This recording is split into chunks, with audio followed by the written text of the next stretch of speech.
Welcome to Warhammer 40k 8th edition, Battle Report 53, 2,000 points, Tzeentch vs. Ultramarines. This will be the chapter-approved Eternal War mission, Dominate and Destroy, and we will be rolling for a random map deployment today. Let's begin by taking a quick look around the board at where each of the objective markers have been placed. Beginning in this 2 foot by 2 foot section, the objective marker is over here on the side next to this ruin. In this middle 2 foot by 2 foot section, the objective marker is towards the middle next to this crater. In this third 2 foot by 2 foot section, the objective marker is down here next to this crater. On the other side of the board, in this 2 foot by 2 foot section, the objective marker is right next to this ruin. In this middle 2 foot by 2 foot section, the objective marker is up here next to this crater. And finally, in this 2 foot by 2 foot section, the objective marker is next to this ruin. And so now we will roll for the random map deployment, rolling a 3, which is Search and Destroy. To make things simple, on a roll of a 1, 2, or a 3, the armies will deploy in the quadrants with the white blocks, and on a 4, 5, or 6, the armies will deploy in the quadrants that do not have white blocks. And here's the roll, rolling a 4. So the 2 armies will deploy in the quadrants that do not have the white blocks in them, which is the bottom left and the top right. So now on a roll of a 1, 2, or a 3, Tzeentch will deploy in the bottom left quadrant, and the Ultramarines will deploy in the top right. And on a 4, 5, or 6, it'll be the opposite, so Tzeentch deploying in the top right, and the Ultramarines deploying in the bottom left.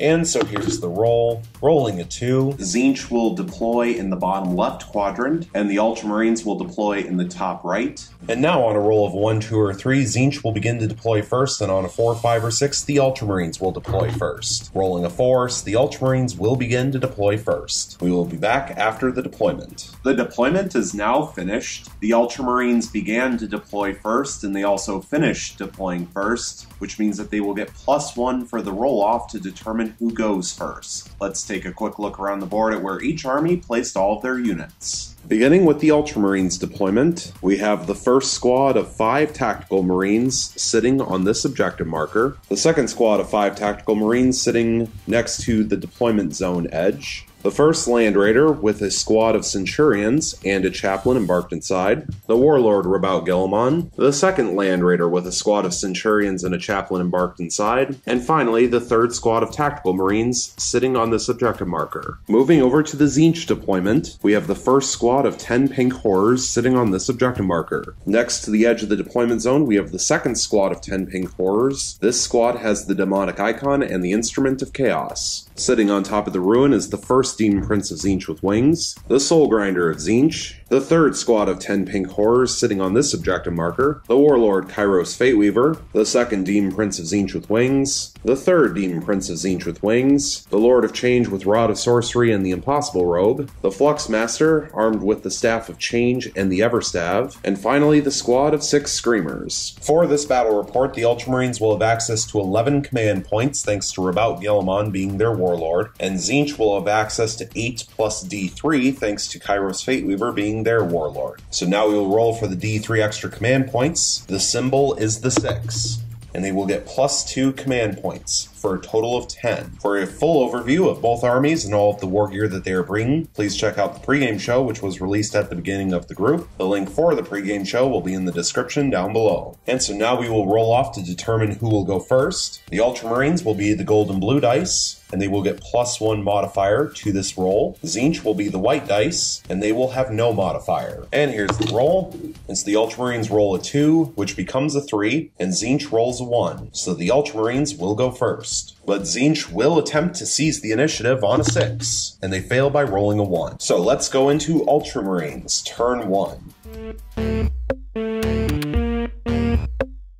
Going into Ultramarines turn 1, a reminder that the Ultramarines have 11 command points available, and Tzeentch has 10 command points available. Going into the movement phase, this squad of 5 tactical marines sitting on the objective marker will remain still. This squad of 5 tactical marines sitting on this objective marker will also remain still. This squad of 5 tactical marines is going to move up to 6 inches and will also declare an advance. And here's the advance roll, rolling 2 additional inches, but the Ultramarines would like more than that, so they are going to use 1 command point going from 11 down to 10 for a command reroll to reroll the 2. But first, thanks to Rabout Guilliman, do they get the command point back on a 5 up.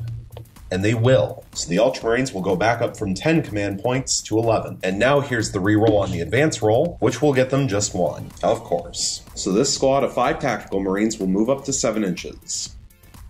This Land Raider will remain still. The second Land Raider will remain still. Finally, Rabaut Guilliman will remain still. Going into the shooting phase, Tzeentch will begin by using the stratagem Warp Surge for 2 command points, bring them from 10 down to 8. And using the FAQ version of the stratagem, use this stratagem at the start of any phase, select a unit of demons from your army. Until the end of the phase, you cannot reroll saving throws for this unit, but its invulnerable save is improved by 1 to a maximum of 4 up. And we will begin with this Land Raider, which will fire its twin heavy bolter into this squad of 6 screamers, and it will fire its 2 twin last cannons into the soul grinder of Tzeentch. Beginning with the twin heavy bolter, 6 shots total, hitting on 3s. Rerolling thanks to Guilliman, getting 5 hits and 1 reroll. And here's the reroll, still failing to hit, so 5 hits total. Strength 5 versus toughness 4 means wounding on 3s, rerolling, getting 4 wounds and 1 reroll. And here's the reroll, getting a 5th wound. Minus 1 AP, so 5, 4 up in vulnerable saves. Passing 2, but failing 3. So 1 screamer will go down, and a second will fall from 2 starting wounds down to 1 left. Now for the 2 twin last cannons, 4 shots total, hitting on 3s, rerolling, getting 3 hits and 1 reroll. And here's the reroll,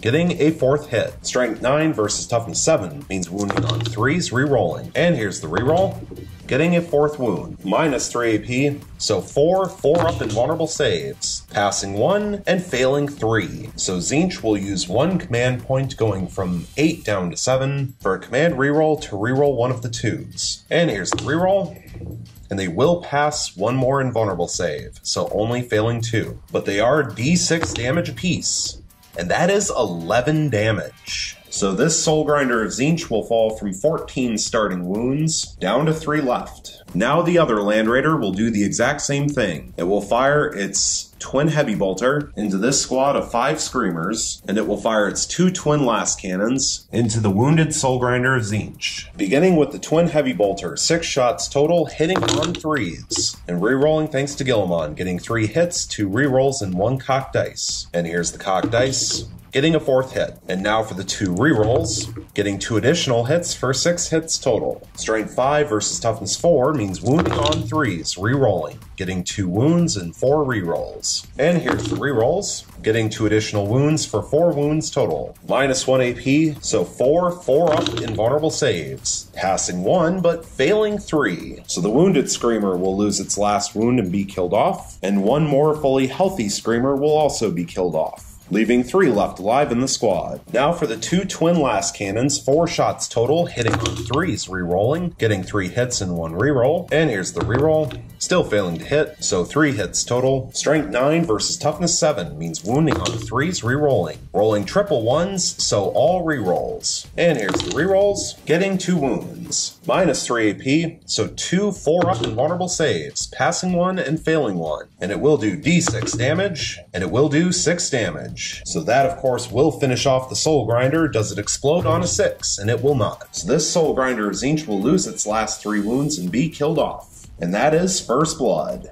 Rabaut Guilliman will fire his Hand of Dominion at full range into the Lord of Change with the Rod of Sorcery because it's the only enemy unit within 24 inches. 3 shots total, hitting on 2s, rerolling, getting 3 hits. Strength 6 versus toughness 7 means wounding on 5s, rerolling, getting 1 wound and 2 rerolls. And here's the rerolls, getting 1 additional wound for 2 wounds total. Minus 1 AP, so 2 3 up in vulnerable saves, passing 1 and failing 1, and they are 2 damage apiece. So the Lord of Change, with Rod of Sorcery and the Impossible Robe, will fall from 16 starting wounds down to 14. This squad of tactical Marines will fire their 4 bolt guns in full range and their last cannon into the Lord of Change, who is down to 14 wounds. Beginning with the 4 bolt gun shots, hitting on 3s, rerolling, getting 4 hits. Strength 4 versus toughness 7 means wounding on 5s, rerolling, getting 2 wounds and 2 rerolls. And here's the rerolls, getting gaining 1 additional wound for 3 wounds total. No AP, so 3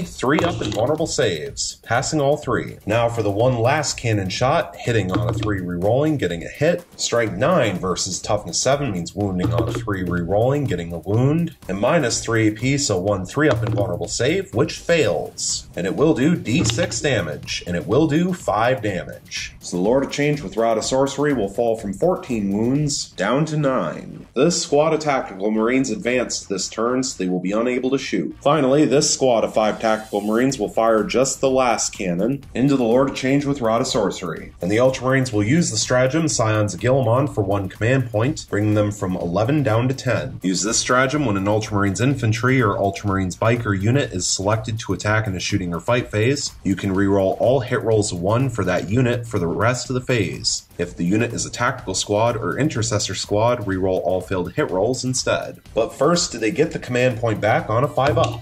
And they will not, so the Ultramarines are permanently down to 10 command points. So 1 shot from the last cannon hitting on a 3, and it hits. Strength 9 versus toughness 7 means wounding on a 3, and it wounds. Minus 3 AP, so 1 3-up invulnerable save, which fails. And it will do D6 damage, and it will do 1 damage. So the Ultramarines will use 1 command point for a command reroll, going from 10 down to 9, in order to reroll the 1. But first, do they get the command point back on a 5-up?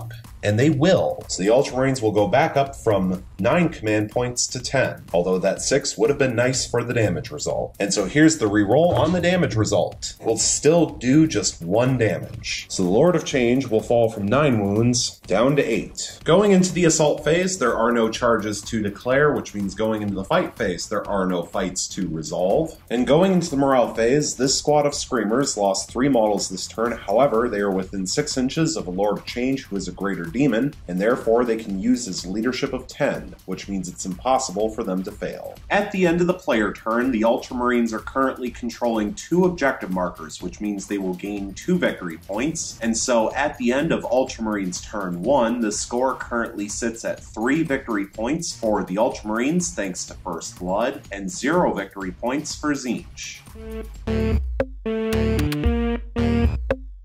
Going into Tzeentch turn 1, a reminder that Tzeentch has 7 command points available, and the Ultramarines have 10 command points available. Going into the movement phase, this squad of 10 pink horrors sitting on this objective marker will remain still. This squad of 10 pink horrors will move up to 6 inches, and they will also declare an advance. And here's the advance roll, rolling 3 additional inches, but adding 1 thanks to the instrument, for 4 inches of advance total. So this squad of 10 pink horrors will move up to 10 inches.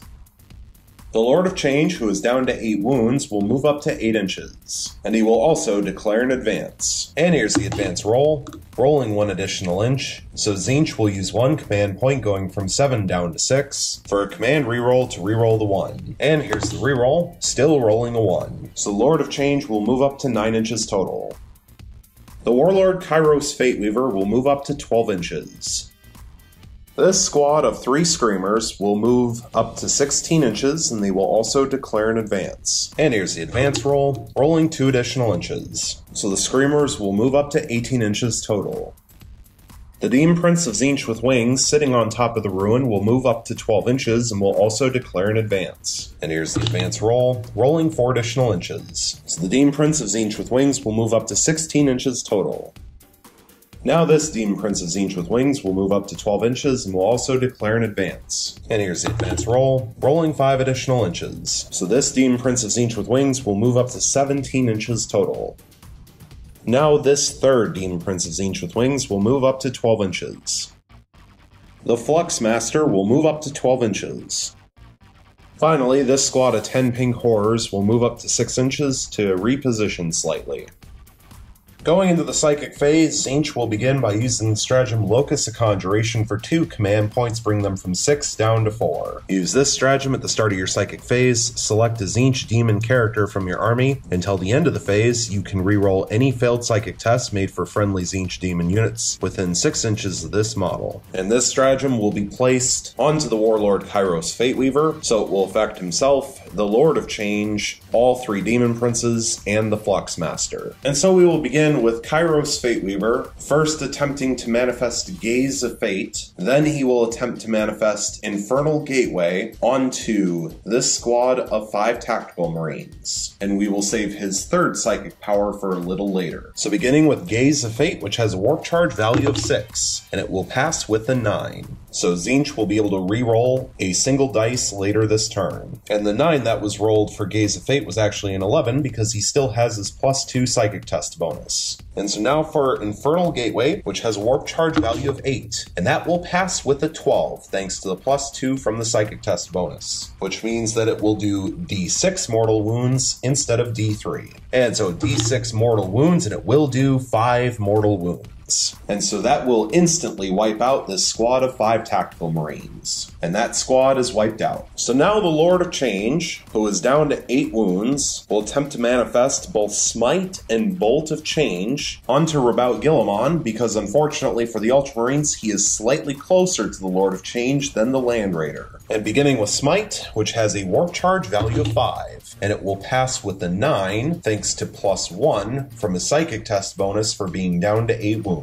And so it will do D3 mortal wounds, and it will do 2 mortal wounds. And so Rabout Guilliman will fall from 9 starting wounds down to 7. And now for Bolt of Change, which has a warp charge value of 8, and that will pass with a 9 as well, thanks to +1 from the Psychic Test bonus. So once again, D3 mortal wounds, and it will do 3 mortal wounds. So Rabout Guilliman will fall from 7 wounds down to 4. The Flux Master will now attempt to manifest Smite onto Rabout Guilliman, because Rabout Guilliman is the closest visible enemy unit. And Smite now has a warp charge value of 6, and it will pass with a 12. Thanks to +1 from the Everstab. And so it will do D6 mortal wounds, and it will do 1 mortal wound. But Tzeentch will use 1 command point, going from 4 down to 3, for a command reroll to reroll the 1. And here's the reroll, and now it will do 4 mortal wounds. And so that will finish off the 4 remaining wounds on the Warlord Rabout Guilliman. So the Ultramarines will play the stratagem Only on Death Does Duty End for 2 command points, bringing them from 10 down to 8. And the Ultramarines cannot attempt to get these command points back. Use this stratagem when an Adeptus Astartes character is slain. That model summons the strength for 1 final attack and can immediately either shoot as if it were your shooting phase, or fight as if it were your fight phase. This stratagem is not cumulative with the Astartes banner ability. The stratagem takes precedence. So Rabout Guilliman, who is now down to 0 wounds, will fire his Hand of Dominion at full range into the Lord of Change. 3 shots hitting on 2s re-rolling, getting 2 hits and 1 reroll. And here's the reroll, getting a 3rd hit. Strength 6 versus Toughness 7 means wounding on 5s, re-rolling, getting 3 rerolls. And here's the rerolls, now getting 2 wounds, -1 AP, so 2 3-up and vulnerable saves, passing 1 and failing 1. And they are 2 damage apiece. So the Lord of Change will fall from 8 wounds down to 6. And now, thanks to Rabout Guilliman's Armor of Fate, we roll a dice, and on a 4-up, he is returned to play at the end of the phase with D6 wounds remaining. So here's the roll to see if he comes back to life, and he will not. So the Ultramarines will use 1 command point, going from 8 down to 7, for a command reroll to reroll the 2. And they cannot roll to see if they get the command point back. So here's the reroll to see if he comes back to life,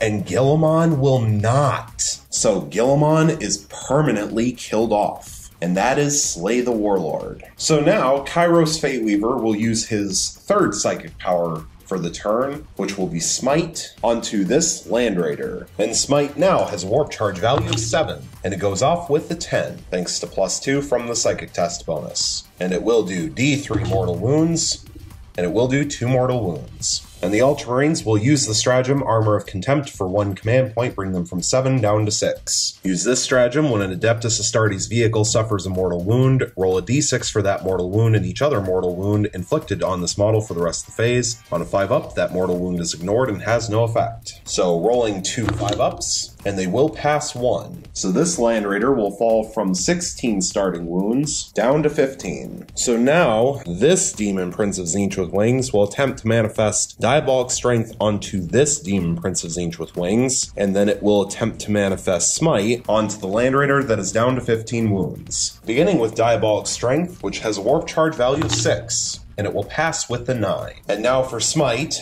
Demon Princes of Tzeentch with wings from the Thousand Suns Codex do not deal with Smite nerf, since they are in a Thousand Suns detachment, so Smite has a warp charge value of 5, and it will pass with the 9. And it will do D3 mortal wounds, and it will do 3 mortal wounds. So the Land Raider will roll 3 dice looking for 5s, and they will pass 1 but fail 2. So the Land Raider will fall from 15 wounds down to 13. This Demon Prince of Tzeentch with wings will simply attempt to manifest Smite onto this Land Raider, which has all of its wounds because it is the closest visible enemy unit. And Smite has a warp charge value of 5, and it will pass with a 5. So D3 mortal wounds, and it will do 1 mortal wound. So this Land Raider will fall from 16 starting wounds down to 15. The last unit that will attempt to manifest psychic powers will be the third Demon Prince of Tzeentch with wings, the one that did not advance, and he will begin by attempting to manifest warp time onto himself. And Tzeentch will use the stratagem Kabbalistic Focus for 1 command point, bring them from 3 down to 2 left. Use this stratagem before attempting to manifest a psychic power with Thousand Sun Psyker from your army that is within 6 inches of at least 2 other friendly Thousand Sun Psykers. You can add 2 to the psychic test. And warp time has a warp charge value of 6, and it will pass with a 13. So the Demon Prince will now move up to 12 inches as if it were the movement phase.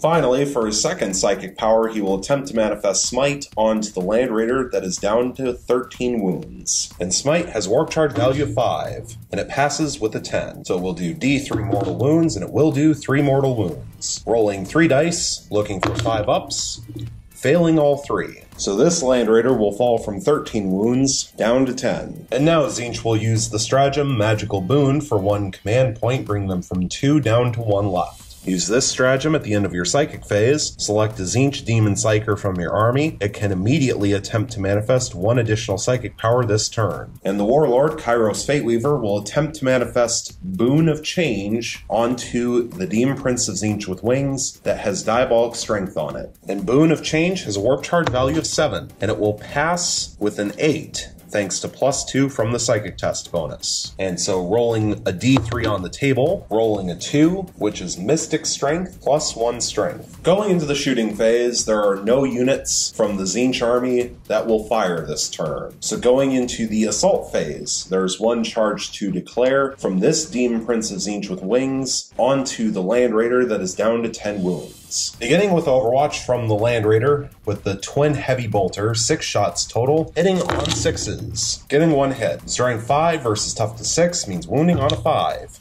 and it fails to wound. 2 Twin Last Cannons means 4 shots total, hitting on 6s, getting 1 hit. Strength 9 versus Toughness 6 means wounding on a 3, and it fails to wound. And now for the charge range, rolling 5 inches. And unfortunately for the Demon Prince, he is just within 7 inches of the Land Raider, which means he needs a 6-inch charge to make it within an inch, but he is also going through a crater, which will subtract 2 from the charge range, so he needed to roll an 8 or higher to make it in. So because of this, Tzeentch will use their last command point, going from 1 down to 0 for a command reroll, and they will also use their Gaze of Fate reroll to reroll both of the dice. And here's the reroll, and they roll a 9, so they will make it in. So after subtracting 2 inches for charging through a crater, a 7-inch charge is enough to make it in base to base.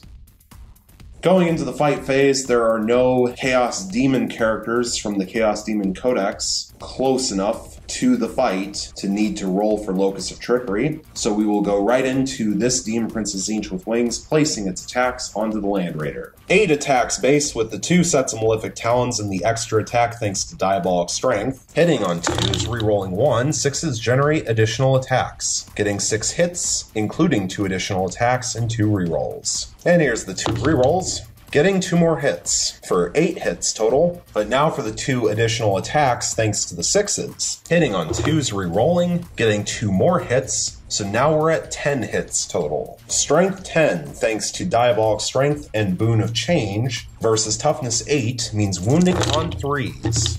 Getting 6 wounds, minus 2 AP, so 6 4-up armor saves, passing 3 and failing 3, and they are 2 damage apiece. So 6 damage will go through, which means that the Land Raider will drop from 10 wounds down to 4 left. And now the Land Raider will place its attacks back onto the Demon Prince. Now that the Land Raider is down to 4 wounds, it is 1 attack base, hitting on a 6. and it fails to hit. Going into the morale phase, there are no morale checks to take. At the end of the player turn, Tzeentch is currently controlling 4 objective markers, and so they will gain 4 victory points. And so at the end of Tzeentch turn 1, the score currently sits at 5 victory points for Tzeentch, thanks to Slay the Warlord, and 3 victory points for the Ultramarines. Going into Ultramarines turn 2, a reminder that the Ultramarines have 6 command points available, and Tzeentch has 0 command points available. Going into the movement phase, this squad of 5 tactical marines sitting on the objective marker will remain still. This squad of 5 tactical marines will move up to 6 inches, and they will also declare an advance. And here's the advance roll, rolling 2 additional inches. So the squad of 5 tactical marines will move up to 8 inches total. The Land Raider that is down to 4 wounds will have the 3 Centurions and the Chaplain disembark out in front. The Land Raider will now move up to 3 inches, and it will fall back out of combat. The Chaplain will move up to 6 inches. Now the squad of 3 Centurions will move up to 4 inches. Finally, the Land Raider that is still at 15 wounds will move up to 10 inches. Going into the shooting phase, this squad of tactical marines advanced, so they will not be able to shoot. This squad of 5 tactical marines will have the 4 bolt guns fire at full range into this Demon Prince of Tzeentch with wings, and then the last cannon will fire into the Lord of Change with Rod of Sorcery and the Impossible Rogue. Beginning with the 4 bolt guns, hitting on 3s, getting 1 hit. Strength 4 versus toughness 6 means wounding on a 5, and it fails to wound. Now the 1 shot from the last cannon hitting on a 3, which hits. Strength 9 versus toughness 7 means wounding on a 3, which wounds. Minus 3 AP, so 1 3-up invulnerable save, which passes. Now all 3 Centurions will fire their flamers into the Demon Prince of Tzeentch with wings. 6d6 shots total, getting 24 shots. This weapon automatically hits, so 24 hits. Strength 4 versus toughness 6 means wounding on 5s. Getting 8 wounds. No AP, so 8 3-up armor saves. Passing 7 and failing 1. So this Demon Prince of Tzeentch with wings will fall from 8 starting wounds down to 7. Now the Chaplain will fire supercharged shots from the plasma gun portion of its combi plasma into the Demon Prince of Tzeentch with wings. And the Ultramarines will use the stratagem Scions of Guilliman for 1 command point, bringing them from 6 down to 5. Use this stratagem when an Ultramarines infantry or Ultramarines biker unit is selected to attack in a shooting or fight phase. You can reroll all hit rolls of 1 for that unit for the rest of the phase. If the unit is Tactical Squad or Intercessor Squad, reroll all failed hit rolls instead. So 2 supercharged plasma gun shots hitting on 3s, rerolling 1s, getting 2 hits. Strength 8 versus toughness 6 means wounding on 3s. Getting 2 wounds. Minus 3 AP, so 2 4-up invulnerable saves. Passing both. Finally, this Land Raider will fire its twin heavy bolter into this squad of 3 screamers, and it will fire its 2 twin last cannons into the Lord of Change, who's down to 6 wounds. Beginning with the twin heavy bolter, 6 shots total, hitting on 3s, getting 5 hits. Strength 5 versus toughness 4 means wounding on 3s.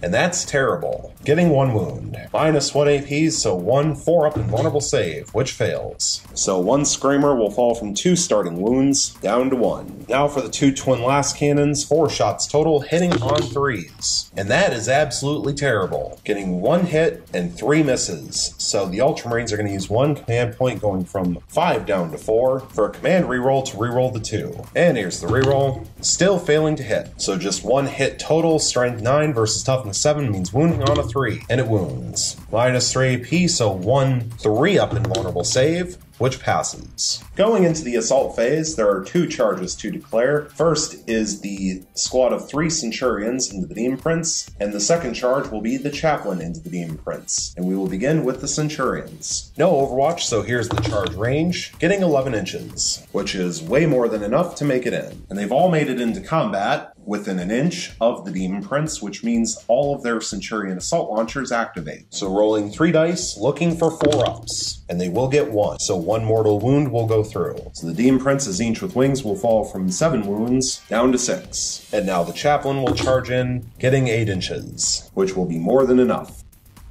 Going into the fight phase, we still don't need to worry about Locus of Trickery, because there are no Tzeentch characters from the Chaos Demons Codex within 6 inches of any friendly Tzeentch models in a fight. So we will begin with the squad of Centurions placing their attacks onto the Demon Prince. 7 attacks with their siege drills, hitting on 3s, re-rolling, thanks to the Chaplain, getting 5 hits and 2 re-rolls. And here's the re-rolls, getting 1 additional hit for 6 hits total. Strength 10 versus Toughness 6 means wounding on 3s.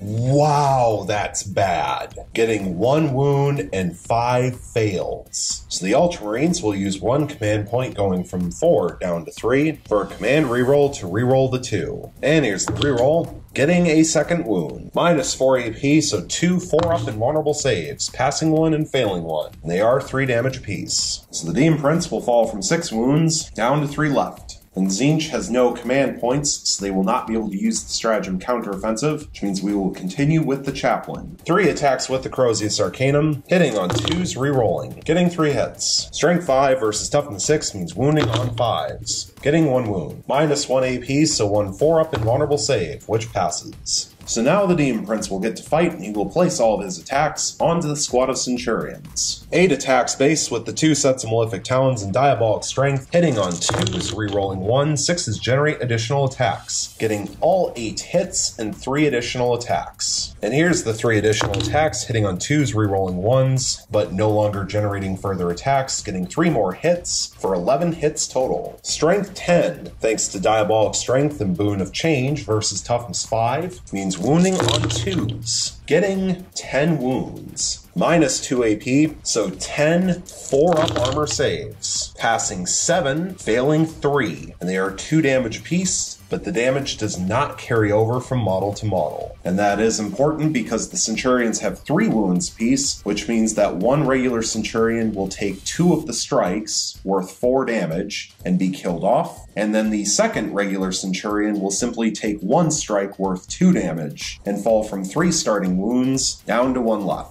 And now the Ultramarines will use the stratagem Honor the Chapter for 3 command points, bring them from 3 down to 0. Use this stratagem at the end of the fight phase, select an Adeptus Astartes infantry or Adeptus Astartes biker unit. That unit can immediately fight for a second time. And so the squad of 2 Centurions will get to attack again against the Demon Prince. 5 attacks with their siege drills, hitting on 3s, re-rolling, getting 3 hits and 2 re-rolls. And here's the 2 re-rolls, getting 1 additional hit for 4 hits total. Strength 10 versus Toughness 6 means wounding on 3s, and only getting 2 wounds. Minus 4 AP, so 2 4-up invulnerable saves, passing 1 and failing 1, and they are 3 damage apiece. So that does mean that this Demon Prince of Tzeentch with Wings will lose its last 3 wounds and be killed off.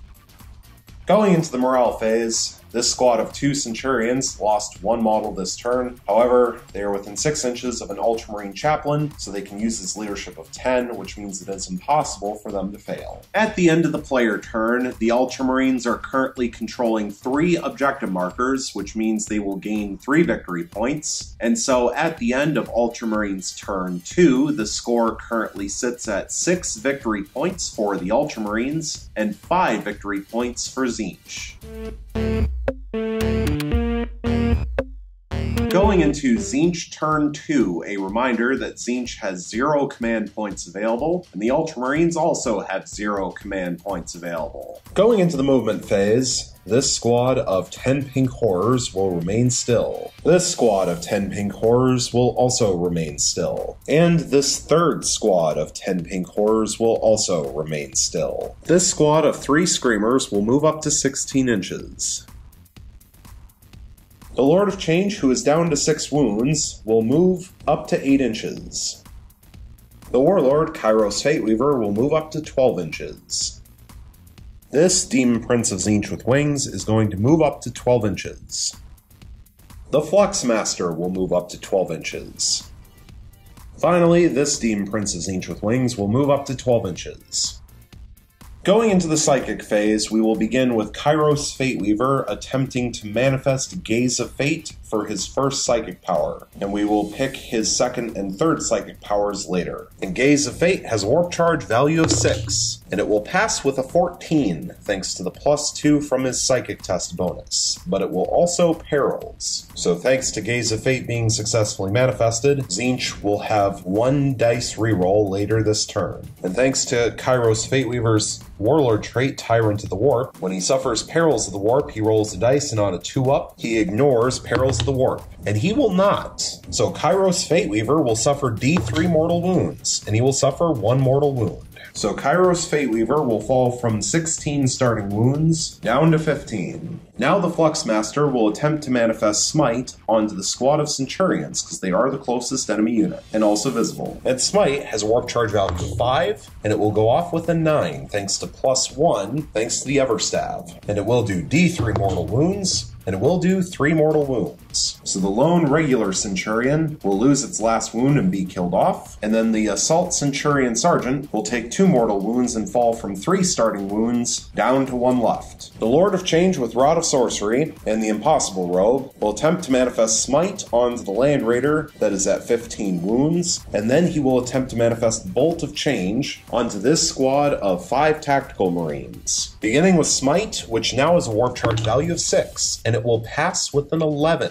It actually passes with a 12, thanks to still having +1 to a Psychic Test bonus for being at 6 wounds. And so it will do D6 mortal wounds, and it will do 6 mortal wounds. And the Ultramarines are out of command points, so they cannot use Armor of Contempt. So this Land Raider will fall from 15 wounds down to 9. And now for Bolt of Change onto the Tactical Marines, which has a warp charge value of 8. And that will fail with a 6, thanks to the +1 from the Psychic Test bonus. But Tzeentch is going to use their Gaze of Fate reroll to reroll the 2. And here's the reroll, and now it will pass with a 9, thanks to the +1 from the Psychic Test bonus. So it will do D3 mortal wounds, and it will do 1 mortal wound.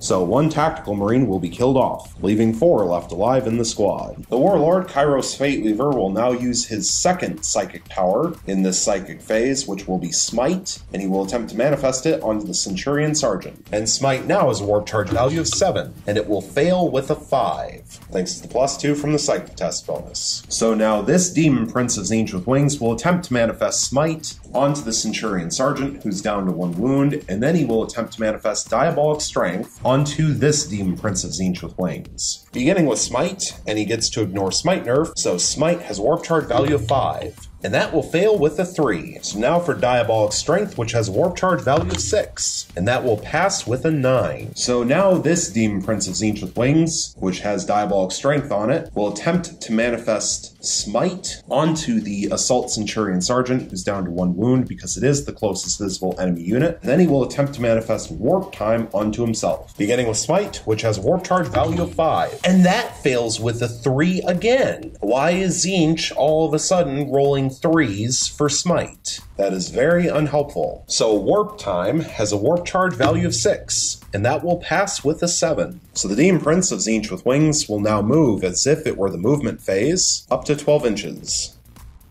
Finally, for his 3rd Psychic power, Kairos Fateweaver will attempt to manifest Boon of Change onto this Demon Prince of Tzeentch with Wings. And Boon of Change has a warp charge value of 7, and it will pass with a 10, thanks to +2 from the Psychic Test bonus. So rolling a D3 on the table, rolling a 1, which is extra limb, +1 attack. Going into the shooting phase, there are no Tzeentch units that need to fire. So going into the assault phase, this squad of 3 Screamers will declare a charge into the squad of 4 Tactical Marines. This Lord of Change will declare a charge into the Land Raider that is down to 9 wounds. This Demon Prince of Tzeentch with Wings will declare a multi-charge into the Land Raider that is down to 4 wounds and the Chaplain. The primary target will be the Land Raider. This Demon Prince of Tzeentch with Wings will declare a charge solely into the Centurion Sergeant. Kairos Fateweaver will declare a charge solely into the Assault Centurion Sergeant. Finally, the Fluxmaster will declare a multi-charge into the Assault Centurion Sergeant and the Chaplain, with the primary target being the Centurion Sergeant. And we will begin with the squad of Screamers. So beginning with the Overwatch from the Tactical Marines, beginning with the last cannon, firing a single shot, hitting on a 6, which fails to hit. Now the sergeant will throw a crack grenade, hitting on a 6, and that fails to hit. Finally, 2 bolt guns in rapid fire range, hitting on 6s, 4 shots total of course, and all fail to hit. And not that it matters, but here's the charge distance, getting 6 inches. And 6 inches will be more than enough to make it in. Now for the charge from this Lord of Change into the Land Raider. Beginning with the twin heavy bolter, 6 shots total, hitting on 6s, getting 1 hit. Strength 5 versus Toughness 7 means wounding on a 5, which fails to wound. Now for the 2 twin last cannons, 4 shots total, hitting on 6s. All fail to hit. And here's the charge range, rolling 6 inches. And unfortunately for Tzeentch, the Lord of Change is 6.5 inches away from the Land Raider, which means it needed a 6-inch charge. And thanks to subtracting 2 from the charge range for going through a crater, they needed to roll an 8. So the Lord of Change will fail to charge. Now for this Demon Prince of Tzeentch with wings into the Land Raider and the Chaplain. Beginning with the Land Raider and its twin heavy bolter, 6 shots total, hitting on 6s, getting 2 hits. Strength 5 versus Toughness 6 means wounding on 5s. Getting 1 wound, minus 1 AP, so 1 4-up invulnerable save, which fails. So this Demon Prince of Tzeentch with wings will fall from 8 starting wounds down to 7. Now for the 2 twin last cannons, 4 shots total, hitting on 6s. All fail to hit. Now the Chaplain will overwatch and it will fire both profiles from its combi plasma, and it will fire standard shots with the plasma gun portion. So beginning with the 2 plasma gun shots, firing standard shots, hitting on 6s. Both fail to hit. And now for the 2 bolt gun shots, hitting on 6s, and both of those fail to hit. So here's the charge range from the Demon Prince, getting 4 inches. And that is more than enough to make it in.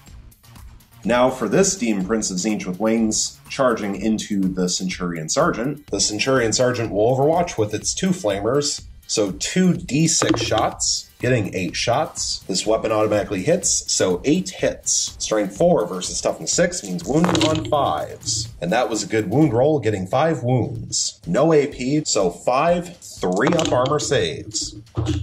Passing 3 and failing 2. So this Demon Prince of Tzeentch with wings will fall from 8 starting wounds down to 6. And now for the charge range, getting 3 inches. And it's a good thing he's only 1.5 inches away from the Centurion Sergeant, because after subtracting 2 inches for charging through the crater, he will have a 1-inch charge, but that is enough to make it within an inch. So now the Fluxmaster will make its charge, and here's the charge range, getting 5 inches. No more overwatch because both targets are engaged. And unfortunately for Tzeentch, after subtracting 2 inches for charging through a crater, a 3-inch charge will not be enough to make it in, even to the closer Centurion Sergeant, so that is a failed charge. Which means finally, we just have the charge from Kairos Fateweaver into the Centurion Sergeant. Once again, no overwatch, so here's the charge range, getting 6 inches. And that will be enough to make it in. Going into the fight phase, we first need to roll for Locus of Trickery.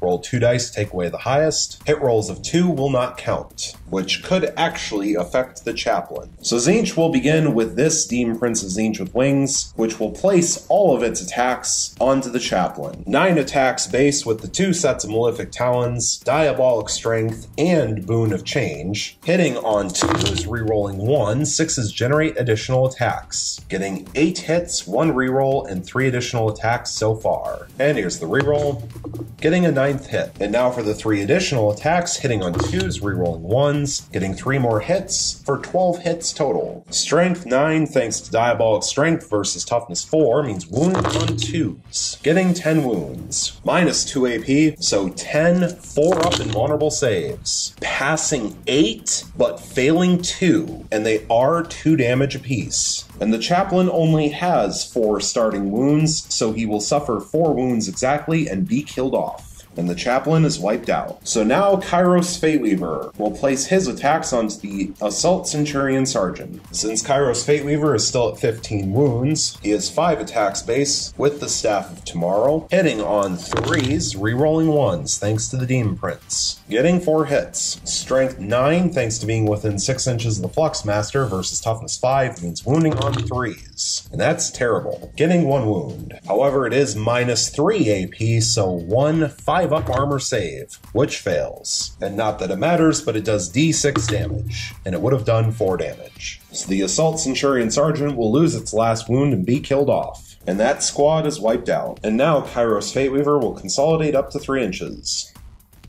This Demon Prince of Tzeentch with wings did charge, so he can be chosen to fight. He's no longer locked in combat, so he will simply pile in up to 3 inches towards the nearest enemy unit, and then consolidate up to 3 inches towards the nearest enemy unit. And he will end up right there. Finally, from Tzeentch, we have this unit of 3 Screamers placing their attacks onto the Tactical Marines. 3 attacks apiece for 9 attacks total with their Lamprey Bites, hitting on 4s. Getting 7 hits. Strength 6 versus Toughness 4 means wounding on 3s. Getting 6 wounds. Minus 3 AP, so 6 up armor saves. Passing 2, but failing 4. And so all 4 Tactical Marines will be killed off. And that squad is wiped out. And the Screamers will not consolidate because they are now controlling this objective marker. So finally, the only unit left to resolve is the Ultramarines Land Raider, placing its attacks onto the Demon Prince of Tzeentch with wings. Since it's down to 4 wounds, only 1 attack hitting on a 6, and it fails to hit. Going into the morale phase, there are no morale checks to take. At the end of the player turn, Tzeentch is currently controlling 5 objective markers, which means they will gain 5 victory points. And so at the end of Tzeentch turn 2, the score currently sits at 10 victory points for Tzeentch and 6 victory points for the Ultramarines.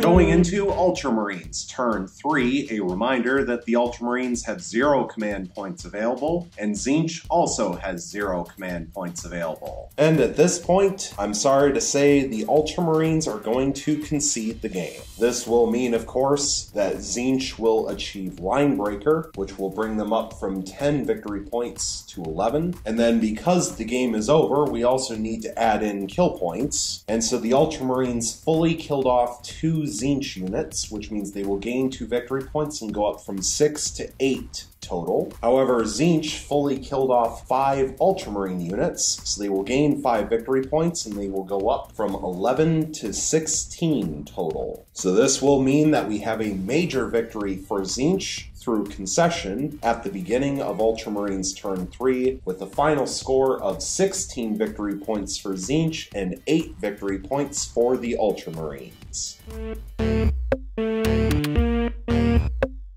And so now that the game is officially over, I can go over 1 or 2 of my final thoughts on this particular game, beginning, of course, with the major reason for concession, which should be fairly obvious, even though we're only 2 full battle rounds into this game, but the Ultramarines got completely rocked by Tzeentch this game, and the fact that now Tzeentch is currently holding 5 objective markers and the Ultramarines are only holding 1 means that the lead is just going to exponentially increase for the rest of the game, and there's not really a way for the Ultramarines to get back into it. This Land Raider right here, which is down to 4 wounds, is locked in combat, so it has 2 options in its own turn. It can either stay in combat and most likely get destroyed by the Demon Prince, who has Diabolic Strength and an extra attack thanks to Boon of Change, meaning he'd be at Strength 9 and wounding on 3s, so most likely the Land Raider would be dead if it stayed in combat, or it can fall back and do nothing for a second turn in a row. Considering the fact that the only things left in the Ultramarines army then that could actually do anything is a single Tactical Marine squad, a single Land Raider, which is down to 9 wounds, so it's still at its top tier on its damage chart, but it's 1 wound away from falling to a worse ballistic skill and lower movement, 1 Chaplain, and 1 squad of Centurions. And the problem is, with all of that, at best, they would only really be able to go and try to contest or take back 1 of the objective markers. So we'd still be looking at 4 objective markers to 2. The other issue, of course, is that turn 1, the Ultramarines came out swinging right away at the beginning of the game and blew up the Soul Grinder and took half the wounds off the Lord of Change with the Impossible Robe. But then in turn 2, they really failed to do anything, which completely negated everything that they had done in turn 1. Whereas Tzeentch came out and in both turn 1 and turn 2 caused massive amounts of damage. I will say that I probably made a slight strategic mistake in having Rabout Gilliman not be completely behind the Land Raiders, but to be fair, Tzeentch did 100 times better this game with its psychic powers. The fact that the very first psychic power cast onto the Ultramarines, the Infernal Gateway power from Kairos Fateweaver wiped out that entire Tactical Marine squad in a single volley was completely unexpected. I was fully expecting it to take 2 or even 3 psychic powers to finish off those Tactical Marines, and then for it to take the entire rest of the Tzeentch army just to try to knock all of the wounds off of Guilliman. Was not expecting them to completely kill him off and still have psychic powers to spare to throw onto Land Raiders and other units. Also, the fact that Guilliman failed to come back even with the reroll did not help matters, because had he come back with, say, 3 or 4 wounds, that would have certainly changed the course of the game. So unfortunately, the Ultramarines just kind of laid down and died in this game without putting up much of a resistance. However, it was interesting to see Tzeentch just bulldoze their way through the Ultramarines almost as retaliation for failing to win the previous game. So obviously this means going into the last game, the 2 armies are tied at 1 win apiece, which means we will have a tiebreaker. And it also means that neither side will sweep the other, which is good. It means we're keeping it close. That's really about all that I have to say about this game. Thank you so much for watching. I hope you enjoyed, and stay tuned for the next one.